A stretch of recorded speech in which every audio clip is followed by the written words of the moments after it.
E se eu te dissesse que um carro foi tão radical, tão fora dos padrões, que a própria NASCAR precisou criar regras para bani-lo das pistas? Estamos falando de um monstro aerodinâmico dos anos 70, com um aerofólio gigantesco, um bico alongado e um ronco de motor que fazia arquibancadas estremecerem por horas. Esse carro nasceu para vencer a qualquer custo, e ele conseguiu com prodígio. Hoje você vai conhecer a história do lendário Plymouth Superbird, o muscle car que quebrou regras, redefiniu a velocidade e virou mito imortal da cultura automotiva. Nos anos 60, a competição da NASCAR era muito mais do que apenas corridas. Era uma verdadeira guerra de marketing. As montadoras americanas travavam batalhas ferozes nas pistas, porque cada vitória significava vendas nas concessionárias. O lema era simples: Win of Sunday, Sell of Monday. Se ganhava no domingo e vendia-se na segunda. A Chrysler, dona da Plymouth e da Dodge, já vinha sofrendo pressão da rival Ford, que estava dominando as pistas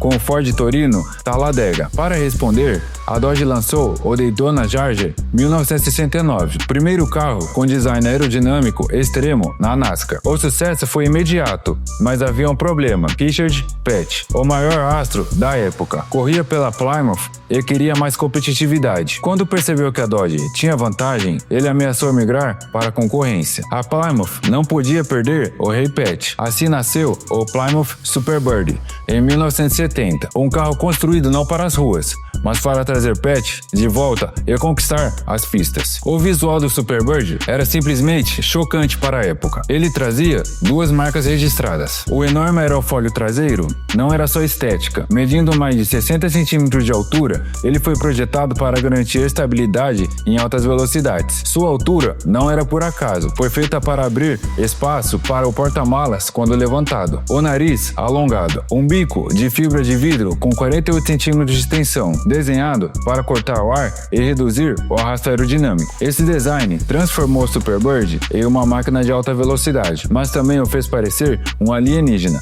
comparado aos muscle cars tradicionais. Muitos consumidores achavam feio demais. No entanto, esse monstro estranho foi justamente o que permitiu ao carro se tornar uma lenda. E havia mais: faróis camoteáveis, gráficos exclusivos e até o famoso personagem Roadrunner estampado na carroceria, reforçando a identidade da Plymouth. O Superbird oferecia 3 opções de motorização, sendo eles o 440 Super Comando V8 de 375 cavalos, o 440 Six Barrel V8 de 390 cavalos e o lendário 426M V8 de 425 cavalos. O 426M era o mais desejado, o motor de corrida disfarçado de carro de rua. Aqui vai alguns dados de seu desempenho. Velocidade de 0 a 100 km em aproximadamente 5,5 segundos. Velocidade máxima perto dos seus 225 km por hora para carros de rua. Mas nas pistas da NASCAR, o carro chegava a 354 km por hora,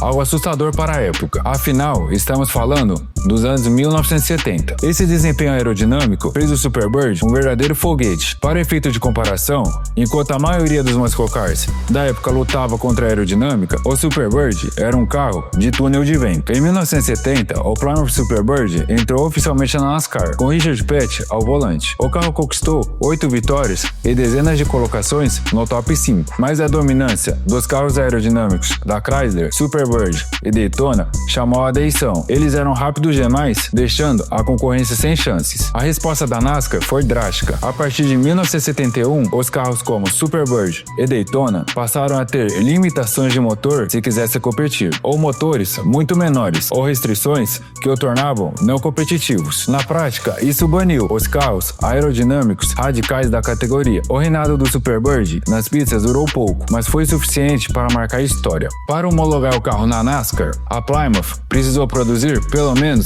1920 unidades para as ruas. Assim, em 1970, cerca de 1935 unidades foram produzidas. Mas aqui está a ironia. Na época, ninguém queria comprá-los. Muitos ficavam encalhados nos pátios das concessionárias. O design exótico era considerado esquisito demais e o preço alto afastava os compradores. Algumas concessionárias até chegavam a cortar os aerofólios para tentar vender. Hoje, isso soa como loucura, mas é justamente esse desprezo inicial que tornou o Superbird raríssimo e valiosíssimo décadas depois. Hoje, um Superbird com motorização M pode ultrapassar facilmente $1 milhão em leilões. Superbirds. O Superbird foi um dos primeiros carros a ser testado extensivamente em túneis de vento da NASA. Aqui vão algumas curiosidades marcantes desse carro. O Superbird foi um dos primeiros carros a ser testado extensivamente em túneis de vento da NASA. Richard Petty, quando viu o protótipo, disse: "Esse carro vai vencer corridas", e ele estava certo. O personagem Roadrunner usado no carro foi licenciado da Warner Bros., custando a Plymouth apenas $50 mil. Uma jogada de marketing genial. O enorme aerofólio era tão alto que muitas pessoas brigavam dizendo que servia como mesa de piquenique. Curiosamente, alguns modelos encalhados nas concessionárias foram vendidos anos depois com grandes descontos, e donos relatam vergonha de dirigir um carro tão estranho. O Superbird transcendeu o automobilismo. Ele virou parte da cultura pop. Apareceu em filmes, documentários e até no desenho animado Carros, da Pixar, representado pelo personagem The King, inspirado em Richard Petty. Tornou-se ícone de colecionadores, sendo um dos muscle cars mais raros e valiosos do mundo. Seu design influenciou toda uma geração de engenharia automotiva, provando que a aerodinâmica podia vencer força bruta. Hoje, o Superbird é visto como símbolo de ousadia dos anos 70, quando as montadoras tinham coragem de arriscar em projetos muito agressivos. O Plymouth Superbird nasceu para trazer Richard Petty de volta. Venceu corridas e forçou mudanças de regras, se tornando um dos carros mais icônicos de todos os tempos. Ele é a prova viva de que, às vezes, aquilo que se é rejeitado na sua época pode se tornar uma lenda imortal. Hoje, o Superbird não é apenas um carro, é com certeza um pedaço da história americana automotiva, um símbolo da velocidade e da ousadia. E você, teria coragem de dirigir um carro desse pelas ruas? Coloque aqui nos comentários qual carro você quer saber mais sobre a história, curiosidade e dados técnicos. Não se esqueça de se inscrever aqui no canal para mais vídeos como este. Até a próxima!